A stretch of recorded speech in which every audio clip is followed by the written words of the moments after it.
देश में इन दिनों सेम सेक्स मैरिज को कानूनी मान्यता देने की मांग करने वाली 15 याचिकाओं पर सुप्रीम कोर्ट में सुनवाई चल रही है।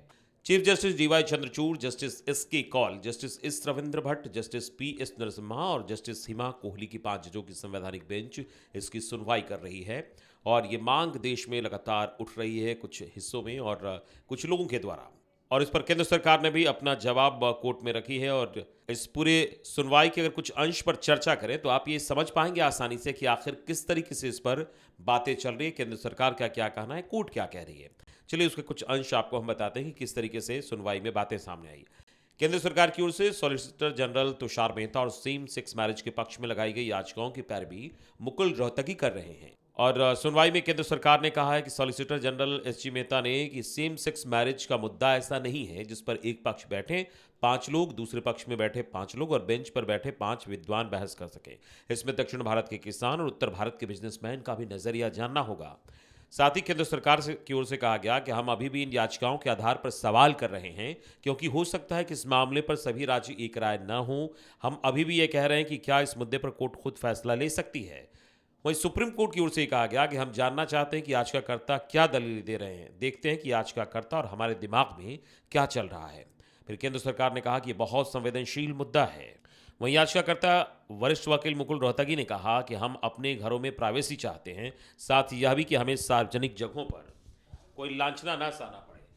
हम चाहते हैं कि 2 लोगों के लिए शादी और परिवार को लेकर वैसे ही व्यवस्था हो जैसी अभी दूसरों के लिए चल रही है। शादी और परिवार की हमारे समाज में इज्जत होती है। कानून में इस मामले पर आपराधिक और अप्राकृतिक हिस्सा हट गया है, ऐसे में हमारे अधिकार भी समान हैं। याचिकाकर्ता ने कहा कि हम सेम सेक्स वाले लोग हैं, हमें भी समाज के हेट्रोसेक्सुअल ग्रुप के तौर पर संविधान के तहत समान अधिकार मिले हैं। आपने ही ये फैसला किया है। हमारे समान अधिकारों के रास्ते में केवल एक ही रुकावट थी, 377। साथ ही याचिकाकर्ता की ओर से कहा गया कि हम बूढ़े होते जा रहे हैं, हम भी चाहते हैं कि शादी का सम्मान हो। आज स्थिति ये है कि जो लोग इन्हें देखते हैं गे कहते हैं, क्वीर कहा जाता है। अगर ये कहीं जाते हैं तो लोग इन्हें देखने लगते हैं। आर्टिकल 821 के तहत अधिकारों पर प्रतिबंध और उनका उल्लंघन है। आपने ही अनुज गर्ग के केस में सेक्स की परिभाषा को माना है, जिसमें कहा गया था कि सेक्स के मायने यौन इच्छा से है, ना कि किसी पुरुष या महिला होने से। वहीं केंद्र सरकार सेम सेक्स मैरिज कानून के विरोध में क्यों है, ये भी हम आपको बताते हैं। केंद्र सरकार सेम सेक्स मैरिज की अनुमति देने के खिलाफ है और इस पर केंद्र ने सुप्रीम कोर्ट में हलफनामा दायर कर सभी याचिकाओं को खारिज करने की मांग भी की। और मुख्य बिंदु उसमें जो केंद्र सरकार की ओर से रखे गए वो ये हैं। केंद्र सरकार ने कहा कि भले ही सुप्रीम कोर्ट ने आईपीसी की धारा 377 को डीक्रिमिनलाइज कर दिया हो, लेकिन इसका मतलब यह नहीं कि याचिकाकर्ता सेम सेक्स मैरिज के लिए मौलिक अधिकार का दावा करें। केंद्र सरकार ने सेम सेक्स मैरिज को भारतीय परिवार की अवधारणा के खिलाफ बताया है। केंद्र ने कहा कि समलैंगिक विवाह की तुलना भारतीय परिवार के पति पत्नी से पैदा हुए बच्चों की अवधारणा से नहीं की जा सकती।